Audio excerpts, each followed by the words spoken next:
무엇이든지 기도하고 구하는 것은 받은 줄로 믿으라. 그리하면 너희에게 그대로 되리라.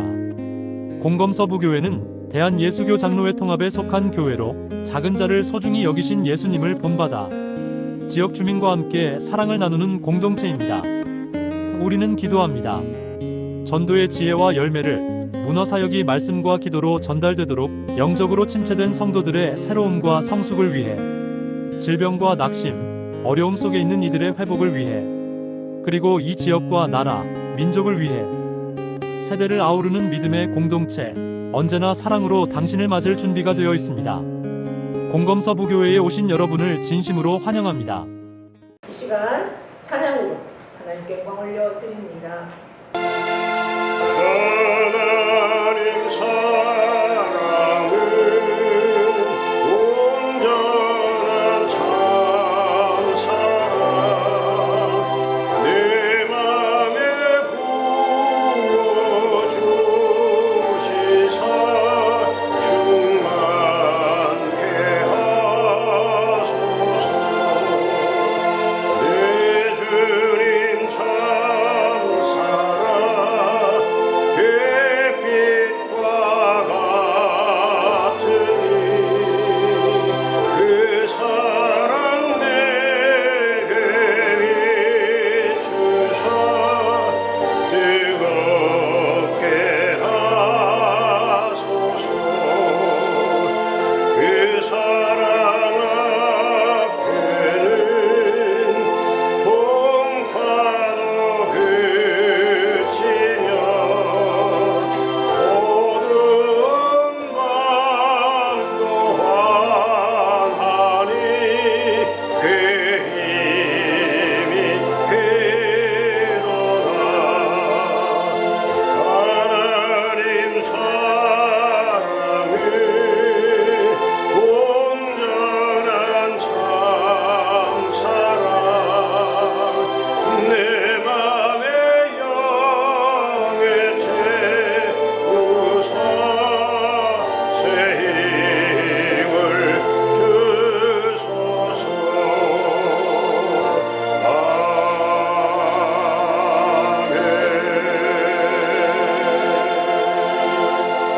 우리가 함께 하나님께 영광의 목소 올려드립니다. 13장의 가장 마지막 절, 내 하나님이여 나를 기억하사 복 주옵소서. 아멘. 그래서 제목을 마지막까지 신앙을 지킵시다, 이런 제목을 정했습니다. 우리의 인생과 공동체에는 회복이 날마다 필요하죠. 또한 개혁도 필요합니다. 이스라엘의 그 무너진 성벽은 단순한 건축물이 아니라 하나님 백성의 그 정체성 그리고 신앙을 상징하는 성벽입니다. 느헤미야는 무너진 성벽을 이제 다시 세우고 그 무너진 성벽을 다시 세우는 것만이 그의 목적이 아니라 그의 진정한 목적과 목표는 무너진 신앙을 다시 세우는 그러한 사명을 감당했습니다. 이제 오늘 우리도 느헤미야를 마치면서 느헤미야 말씀을 통해서 우리가 받은 그 은혜, 말씀 앞에 우리의 삶, 또 우리의 가정, 우리의 교회 속에서 끝까지 느헤미야가 우리에게 선포한 것처럼 또한 느헤미야의 그 삶을 우리도 살아내므로 끝까지 신앙을 지키는 회복, 개혁이 저와 여러분의 있기를 축복합니다. 네. 느헤미야서는 13장으로 되어 있는데 크게 나누어서 세 단계로 우리가 살펴볼 수가 있습니다. 그동안에 우리가 말씀을 쭉 들었기 때문에 잊어버린 부분도 있겠지만 다시 이제 함께 정리하면 새록새록 말씀이 생각날 것입니다. 첫째, 느헤미야는 성벽을 회복하는 것이었습니다. 외적인 것을 회복하고 그 다음 두 번째로는 성벽을 회복했기 때문에 그 내적인 회복, 그래서 결국은 말씀의 회복이었습니다.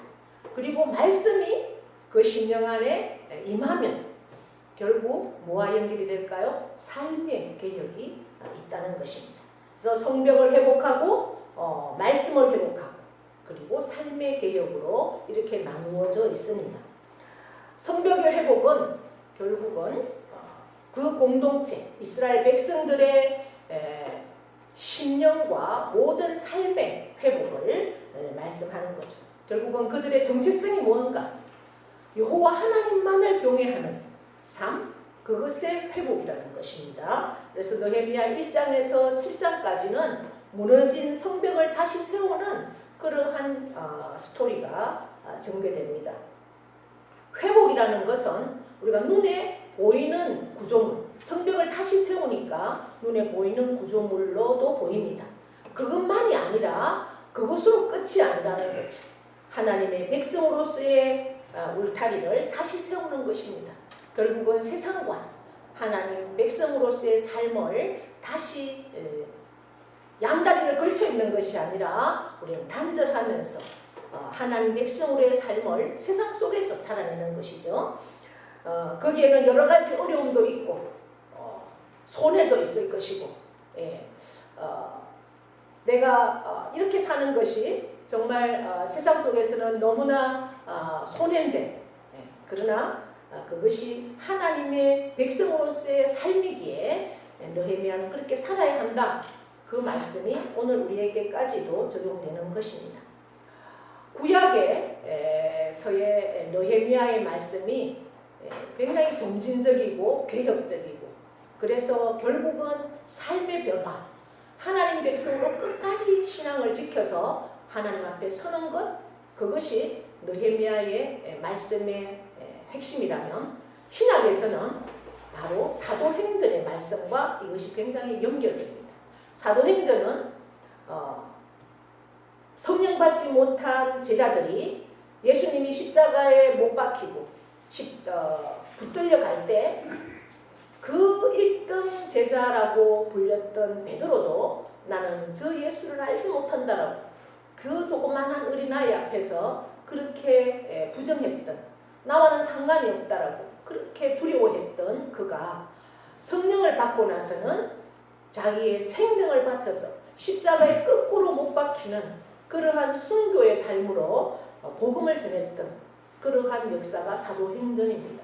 그 이후에 바울은 예수 믿는 사람을 잡아서 옥에 가두고 그를 돌로 쳐 죽이는 그러한 삶을 살았던 사울이 예수 그리스도를 만남으로 그의 삶이 180도 완전히 변화가 되어서 예수 그리스도 복음을 전하는 일에 자기의 생명을 아끼지 않았던 그래서 그 사도행전의 역사가 지금까지도 써내려가는 그러한 말씀이 사도행전입니다. 결국은 계속해서 말씀으로 세계를 변화시키고 말씀 복음이 그 역사들을 써내려가고 복음이 교회들을 세워가는 땅끝까지 주의 복음이 그들의 복음의 삶, 순교의 삶을 통해서 저와 여러분에게도 이 시간 복음을 받을 수 있는 역사까지 이루어졌다는 것이죠. 그렇다면 느헤미야와 사도행전의 말씀이 저와 여러분에게 주어졌고 들려지고 말씀을 받은 저와 여러분이라면 우리의 삶을 통해서도 말씀이 땅끝까지 전해지는 그러한 역사에 우리가 동참을 해야 된다라는 것입니다. 그 땅끝이라는 것은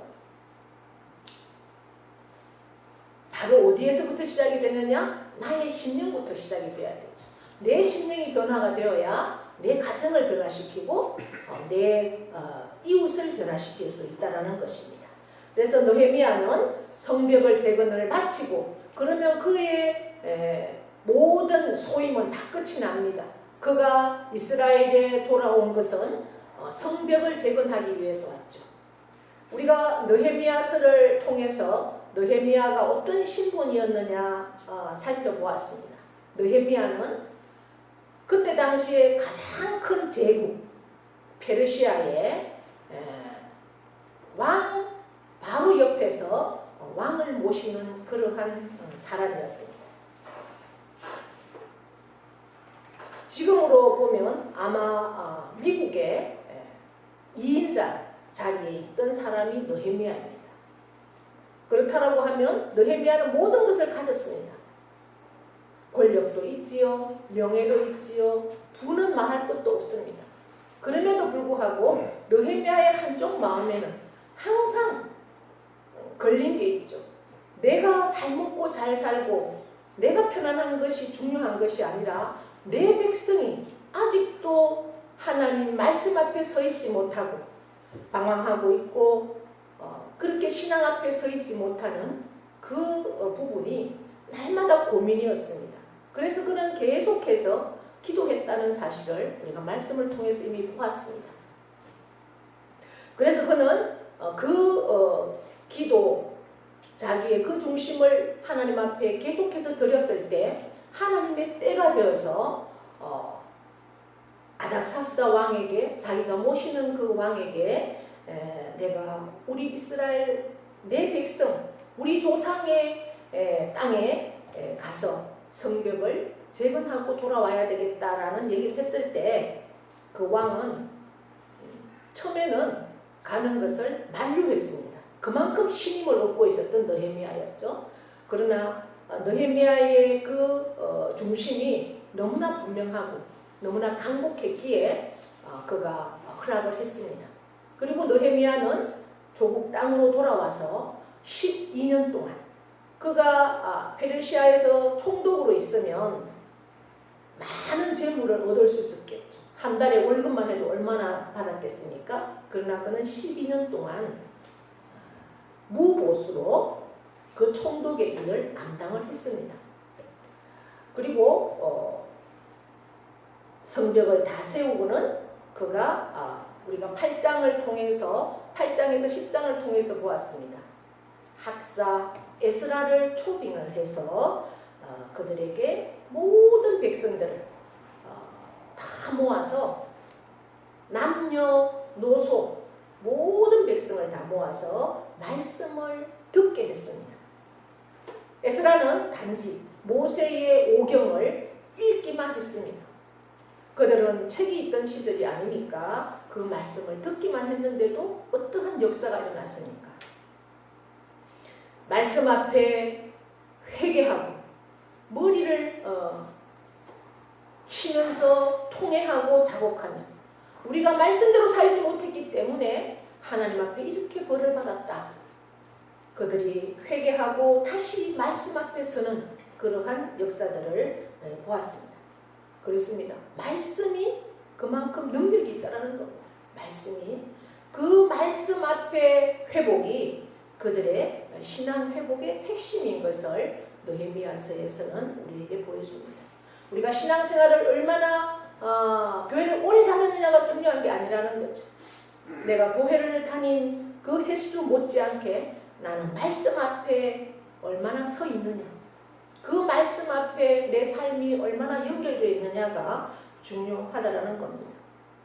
그래서 그는 거룩한 생활의 회복을 다시 한번 요청을 합니다. 우리는 세상의 성공을 선택할 것이냐, 아니면 세상의 속에서도 나는 성결의 삶을 선택할 것이냐, 이것은 굉장히 어렵습니다. 고위층에 가면 갈수록 더 어려워지는 게 성결한 삶이죠. 거룩한 삶입니다. 그러나 나는 성공이 목적이 아니라 하나님의 백성으로서, 하나님 자녀로서 나는 성결의 삶을 선택할 것이다. 여기에 삶의 목표를 가지고 내 삶 속에서도 그렇게 살아나갈 때 하나님께서 인정하시고 세상 속에서도 하나님의 이름을 높이는 사람으로서의 삶을 살 수 있다는 것입니다. 오늘 느헤미야 11장부터 13장까지의 말씀은 이제 마지막 삶을 우리에게 요구하고 있습니다. 너희가 교회의 일원이 되었고 그 다음 말씀이 너희 앞에 있다라면 너는 삶으로 살아야 한다. 삶의 요청을 말하고 있는 거죠. 삶의 개혁이 있어야 된다. 특별히 오늘 13장에서는 네 가지를 말씀하고 있습니다. 느헤미야가 12년 동안에 걸쳐서 이제 성벽은 무려 52일 만에 다 완공을 했습니다. 그리고 12년 동안 무엇을 했습니까? 말씀의 개혁을 계속해서 그들에게 일깨웠죠. 말씀으로 회복시키는 그 일들을 계속했습니다. 이제 오늘 여기 도표가 나와 있는데요. 제가 부탁을 했더니 아주 잘 만들어 주셨습니다. 13장에는 이제 마지막 개혁입니다. 마지막 개혁. 이 핵심 개혁이 네 가지가 있어요. 한번 읽어볼까요? 첫째, 성전 정결. 두 번째, 안식일 준수. 그 다음, 이방 결혼 문제. 네, 한 가지가 빠졌네요. 네, 11조입니다. 오늘 우리가 13장을 쭉 읽어보면 11조까지 나온다. 왜 11조가 중요하느냐? 11조를 통해서 제사장들의 생활비가 주어지는 거죠. 제사장들은 하나님께서 레위인들에게는 땅을 분배할 때, 여호수아서에 땅을 분배할 때 레위 지파는 땅을 분배받지 못했습니다. 하나님께서 주시지 않았습니다. 왜 레위 지파는 땅을 주시지 않았느냐? 너희는 땅을 기업으로 할 것이 아니라 하늘의 기업. 제사장으로서 말씀과 예배를 하나님 앞에 집례할 때 다른 지파들이 11조를 드리면 그것으로 너희 생활비를 충당을 해라 라고 해서 레위 지파는 기업으로 땅을 주지 않았습니다. 그래서 레위 지파는 제사장으로서 예배 모든 제사를 집례하고 성전을 관리합니다. 그러면 그들이 세상 속에서 직업이 없으니까 성도들의 그 11조를 통해서 생활비를 해야 되는데 이제 느헤미야가 12년 동안 있다가 잠시 이제 페르시아 아닥사스다 왕을 아련하고 돌아와 보니 그 시간이 얼마다라는 기간은 없습니다. 그런데 학자들마다 좀 많은 시간들이 있어요. 1년이 걸렸다, 어떤 사람은 한 10년이 걸렸다 이런 사람들도 있던데요. 하여튼 그렇게 제 생각에는 오랜 시간이 걸리지는 않았을 것 같아요. 어쨌든 한 1년 정도 페르시아에 갔다가 왔습니다. 느헤미야가 계속해서 말씀을 요청하고 이렇게 살아야 한다 계속 할 때는 으쌰으쌰 신앙생활을 잘 했는데 갔다가 와보니 그 길지 않은 시간인데 엉망이 되어 있더라는 겁니다. 성전에는 도비야라는 그 제사장이 있어야 할 방에 왜 이방인이 와서 떡하니 자기 살림을 차리고 있다라는 거죠. 그래서 성전을 그 살림살이를 다 집어던지면서 느헤미야가 성전을 청결했는 사건이 우리가 한번 오늘 집에 돌아가셔서 13장을 잘 읽어보십시오. 굉장히 재미있습니다. 그렇게 성전을 청결합니다. 그 다음에 안식일도 준수를 하지 않습니다. 그 12년 동안 그만큼 느헤미야가 말씀으로 예배 중심으로 회복을 하고 개혁을 하고 잠시 다녀왔는데 이제는 안식일까지 주일 예배도 지키지 않는 거예요. 그저 자기들 형편대로 지금으로 말하면 가난한 식구가 되었다는 거죠. 꼭 교회 가야지 예수 믿는 거냐? 나는 집에 있어도 다 성경 읽고 다 말씀대로 산다 이런 거죠. 그건 하나님 앞에 있을 수가 없는 일입니다. 교회의 머리는 예수 그리스도이시고 교회는 하나님이 세우신 공동체입니다. 우리의 신앙은 이 교회 공동체 안에서 세워져 가는 것이 하나님이 인정하는 것이지 무교회주의. 일본이 우리나라보다 훨씬 먼저 복음이 전해졌고 신학자들도 우리나라보다 훨씬 세계적인 신학자들이 많습니다. 그런데 일본에 가보십시오. 십자가가 얼마나 있는지. 세계적인 나라 도교에 가도 십자가가 거의 없습니다. 왜 그렇습니까? 일본은 무교회주의를 굉장히 주창을 했습니다. 그러다 보니까 여러분 공동체는요 내 혼자 세워갈 수가 없어요. 그래서 사람도 두 사람이 세워간다. 그래서 사람 인자도 사람 둘을 세워놨죠. 혼자서는 세워갈 수 없는 게 인간이라는 거죠. 장작불도 하나보다는 많이 넣어야 불의 화력이 있는 것처럼 우리 신앙생활도 교회 공동체 안에서 함께 이루어져 갈 때 더욱 능력이 있고 하나님께서 기뻐하는 삶으로 살 수 있다는 거죠. 혼자가 있으면요 언젠가는 시들시들 꺼져갑니다. 그래서 하나님께서 왜 교회를 그렇게 세웠겠습니까? 왜 그만큼 법을 주셨겠습니까? 안식일을 준수하고 11조를 드려서 그 레위인들이 제사를 그 다음에 성전을 잘 관리할 수 있도록 그렇게 했는데 안식일을 준수 안 하고 11조를 안 드리니 레위인들도 어떻게 해요? 먹고 살 게 없으니까 이제 밖으로 나가는 겁니다. 예배당은 성전은 다 텅텅 비어 있는 거죠. 그러면서 와서 보니 이방 결혼 문제가 있는 겁니다. 하나님이 신명기에서부터 하나님은 이방 여인하고는 결혼하지 말아라.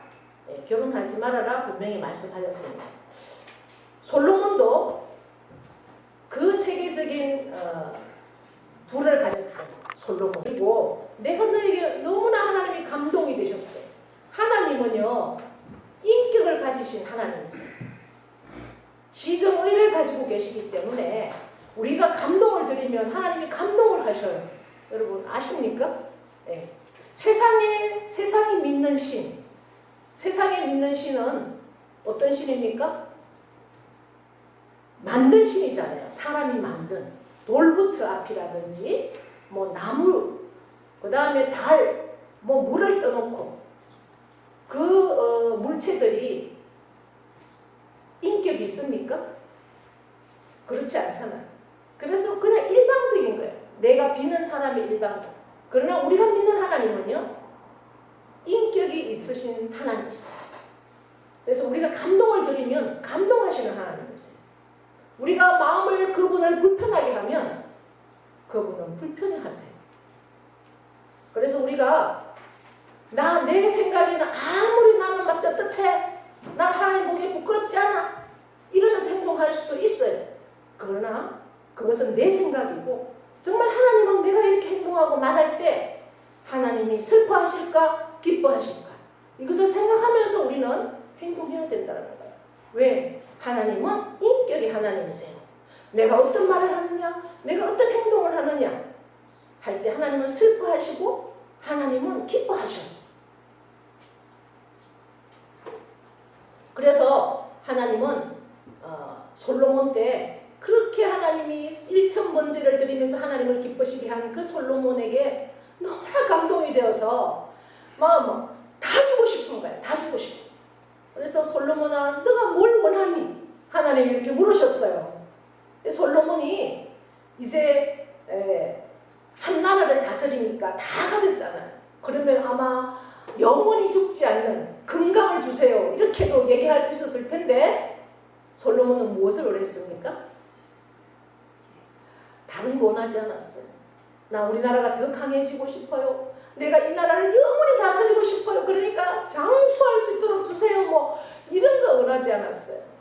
근데 하나님 나는 부족해요. 내가 이 백성을 다스려야 되는데 내가 어떻게 하면 하나님 뜻에 합당하게 이 백성을 다스릴 수 있으리까? 내가 분별할 수 있도록 옳고 그름을 분별할 수 있도록 내 생각대로가 아니라 내가 옳다고 내가 이렇게 하나님의 생각은 저버리고 내가 이게 옳으니까 난 할 수 있어 하면 돼. 남들이 뭐라고 하든지 간에 내가 이게 옳으니까 내가 왕인데 그게 아니라 솔로몬은 누구를 생각합니까? 내가 왕이지만 나의 이 왕의 자리에 앉힌 것은 하나님이시다. 하나님의 뜻을 분별할 수 있는 그 지혜. 지혜는 하나님이 주시는 지혜입니다. 지식은 세상의 것으로 얼마든지 우리가 터득할 수 있지만 지혜는 하나님이 주셔야 가질 수 있는 것이 지혜입니다. 그것은 결국 하나님의 뜻을 분별할 수 있는 능력이 지혜라는 것이죠. 그 지혜를 구했습니다. 그랬더니 하나님이 얼마나 감동이겠어요. 여러분, 세상에 지금 뭐 예나 지금이나 하나님보다 더 우선하고 하나님과 동등하다고 할까요? 아니면 하나님보다 더 위에 있는 신이 뭘까요, 여러분? 무슨 신일까요? 만몬신이에요, 만몬신. 돈이에요, 돈. 네. 가지면 더 가지고 싶은 게 돈이라고. 나는 이 정도면 적당해요. 그런 게 어디 있어요? 돈 앞에서는 누구나 자유할 수가 없어요. 그렇기 때문에 더 이것은 내 것이다 우겨지는 거예요. 하나님 거도 내 거라는 거예요. 하나님 분명히 10분의 1은 내 거야. 너 그거 도적질인 거 알지? 이렇게 말씀하셨는데도 그걸 내 거라고 우겨지는 거예요.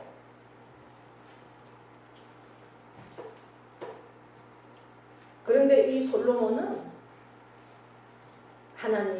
내가 하나님 뜻을 분별할 수 있도록 옳고 그름이 하나님 뜻에 그 표대를 정하고 그것으로 내가 이 나라를 다스릴 수 있도록 지혜를 달라고 구했더니 하나님이 얼마나 감동이 되셨는지, 야, 정말 너가 이렇게 이러한 간구를 할 거라고는 생각을 못했어. 다 줄게. 너무 감동되니까 다 줄게. 돈도 건강도 지혜도 다 줄게. 너무나 가진 게 많으니까 이 솔로몬이 막 세계에서 다 그냥 오는 거예요. 여러분, 지금 세계를 쥐고 있는 미국이나 중국을 무시할 수가 없잖아요. 지금도 안 그렇습니까? 어쨌든 우리나라도 지금 막 친중에 붙어가지고 중국한테 잘 보이려고 얼마나 이랬어요. 우리나라 바다를 뺏어가도 그냥 소리도 못하고. 미국 아니면 중국이잖아요. 그만큼 세계를 힘이 중요한 거예요. 그러니 어쨌든 붙어보려고 솔로몬에게 다 찾아오는 거예요. 여러분, 줄대는 게 가장 좋은 게 뭐예요? 집안끼리 사돈만 맺는 거잖아요. 그래서 정경유착, 정치인은 경제력을 가진 사람들하고 집안 사돈을 맺는 거예요. 정략결혼, 그 딸과 아들은 좋아하든 말든 무조건 붙이는 거잖아요. 그래야 내 사업이, 이 사람이 정권을 가지고 있을 때 내 사업이 탄탄대로를 걸을 수 있으니 그렇게 하는 거예요. 세계의 역사도 마찬가지입니다. 솔로몬이 세계를 지배하고 있으니까 솔로몬에게 다 뭐예요? 나라들마다 자기 딸을 갖다 바치는 거예요. 그래서 솔로몬의 왕비가 몇 명이라고 했어요? 무려 1000명이에요. 1000명. 그게 왜 갖다 바치겠어요? 우리나라 좀 잘 봐달라는 거죠. 근데 이 여인들이 오면서 다 자기 나라의 이방신을 다 가지고 온 거예요. 그러니 여자에게 강한 남자는 없습니다. 다 여자에게는 무릎 꿇게 되어 있습니다. 그 여인들이 자기가 가지고 온 이방신을 그 솔로몬 성전에다가 다 하나씩 이방신을 모시는 신전을 만들어서 거기에 이방신을 섬기니 나라가 결국은 망하잖아요. 하나님이 왕들에게 세 가지를 하지 말아라. 철과 돈, 그 다음에 말, 그 다음에 여인을 두지 말아라. 그렇게 하나님이 명령하셨어요, 왕에게는. 그러니 결국 뭐예요? 내가 이 세상의 주권자고 내가 너의 주인이기 때문에 내 앞에만 서 있으면 내가 다 책임져. 이거 말이에요. 너가 아무리 돈을 많이 가져도, 너가 아무리 말은 뭐예요? 결국은 전쟁할 때 말이 필요하지 않습니까? 말을 많이 가지고 여자를 많이 가진다고 해도 그것은 영원하지 못해 라는 겁니다. 그래서 이방교문도 그렇게 하나님께서 말씀 앞에 세워놨는 이 법을 이제 돌아와 보니 다 이방 여인하고 결혼을 해서 이제 그 자녀들을 보니까 남자는 이스라엘 유대 사람인데 여자들이 다 이방 여인하고 결혼을 하는데 이 자녀들이 이스라엘 말을 못하는 거예요. 지금도 우리는 지금 시대에도 거의 교육은 엄마가 다 책임을 지잖아요. 집 안에서 거의 아이를 가르치는 양육하는 문제는 어머니가 책임을 많이 지잖아요. 이때도 보니까 아이를 어머니가 양육을 하다 보니까 자기 나라 말을 하고 실제 이 나라 말을 제대로 못하는 이러한 양상이 있었습니다. 그래서 느헤미야가 단호하게 개혁을 하는 거죠. 성전 청결, 그 다음에 안식일 준수해라, 그 다음에 11조 해라, 그 다음에 이번 결혼 문제는 어떻게 해결합니까? 쫓아내버리는 거예요. 애기 놓고 와서 사는 사람을 쫓아내버립니다.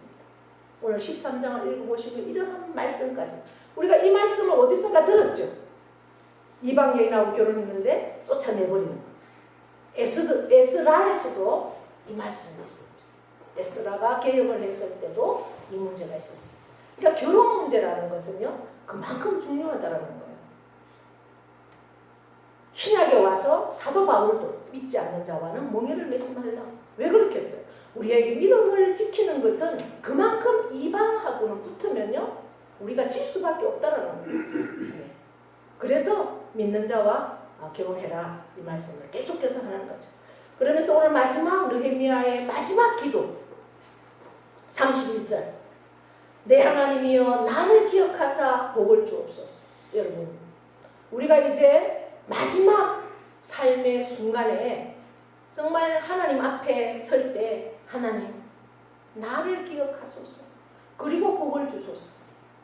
내가 하나님 앞에 서는데 나를 기억하지 못하면 우리가 얼마나 슬프겠습니까? 나 열심히 그동안 그래도 교회 다닌다고 다녔는데 하나님 앞에 섰는데 내가 너를 알지 못한다? 상상할 수도 없는 그러한 말씀 아니겠습니까? 하나님이여 나를 기억하시고 복을 주소서. 이 복이라는 것은 내가 이 세상 열심히 정말 신앙으로 믿음으로 살았고 이제 마지막 내가 하나님 품에 안기는 그 복 그리고 또 어떤 복? 내 후손에게는 믿음의 복 그 다음에 육신의 복 하나님 그 복을 주옵소서. 이렇게 마지막까지 하나님 앞에 서는 것입니다. 오늘 말씀의 제목처럼 마지막까지 신앙을 지키자. 이 말씀이 저와 여러분의 삶의 도전이 되기를 축복합니다. 저는 그래도 이렇게 교회 나오시는 분은 그나마 좀 나을 것 같아요. 마지막까지 교회 나오시는 분. 근데 요즘은 이제 요양원에도 가 계시고 또 집에서 계시는 분은 좀 낫겠죠. 요양원에도 예전에는 그래도 이렇게 예배를 드리는 요양원들이 많았어요. 그런데 이제 이 코로나가 지나면서 예배를 거의 안 드리잖아요. 또 면회도 쉽지 않고. 그래서 저는 이제 기도할 때마다 어쨌든 그분들이 끝까지 신앙을 예수 그리스도를 기억하고 끝까지 주님 품에 안기는 그 복을 달라고 계속해서 기도하고 있습니다. 저와 여러분도 우리의 신앙이 시작도 굉장히 중요합니다. 이제 신앙의 생활을 시작을 했으면 끝까지 중간에 탈락, 도중 하차하지 말고 끝까지 하나님 앞에 설 수 있는 지켜내는 저와 여러분 다 될 수 있기를 축복합니다. 하나님 아버지 고맙고 감사합니다. 오늘도 우리들을 사랑하시고 복 주셔서 귀하고 복된 자리 말씀의 자리에 앉게 하심을 감사합니다.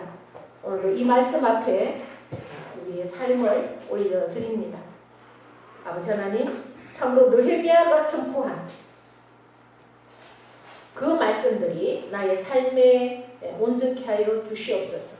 내 성전이 늘 청결하게 하시고 참으로 하나님 주신 그 복으로 주의를 성수하게 하시고 하나님의 것 10분의 9는 내가 쓸지라도 10분의 1은 하나님의 것으로 드릴 수 있는 믿음도 허락하여 주시옵소서. 결혼 문제, 나는 이미 결혼했지만 나의 자녀들, 나의 후손들이 참으로 믿음의 신앙 안에서의 결혼을 안에서 끝까지 자손 만대의 믿음의 복, 신앙의 복을 이어나가 하나님 안에서 온 신령들이 천국에서 만날 수 있는 그러한 복도 허락하여 주시옵소서. 감사드리며 예수님의 이름으로 기도드리옵나이다. 아멘. 이제는 우리 주 예수 그리스도의 은혜와 하나님 아버지의 크고도 영원하신 사랑하심과 성령님의 교통 역사 위로하시니 오늘 느헤미야 13장의 말씀을 우리의 마음으로 받고 이 시간 내 몸의 성전을 청결하게 하고 또한 말씀 앞에 주의를 성수하며 하나님이 주신 것 모든 것이 하나님의 것인데 10분의 9는 내가 쓸지라도 10분의 1은 하나님의 것이라 말씀하였사오니 이제 그 하나님의 것을 하나님의 것으로 돌려드리는 믿음까지 하나님께서 허락하여 주시고 우리 가정의 모든 결혼 문제가 하나님 안에서 결정되고 그리함으로 자손 만대가 하나님 안에서 믿음의 복을 누리는 귀한 가정으로 세워지기를 기도하며 그렇게 살기를 결단합니다. 느헤미야의 마지막 기도, 내 하나님이여 나를 기억하시고 복을 주시옵소서.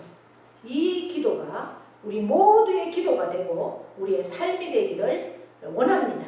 그렇게 살아드리기를 결단하는 사랑하는 모든 심령 위에와 그 가정과 자녀와 기업과 농토 위에 영원토록 함께 하시기를 축원하옵나이다. 아멘.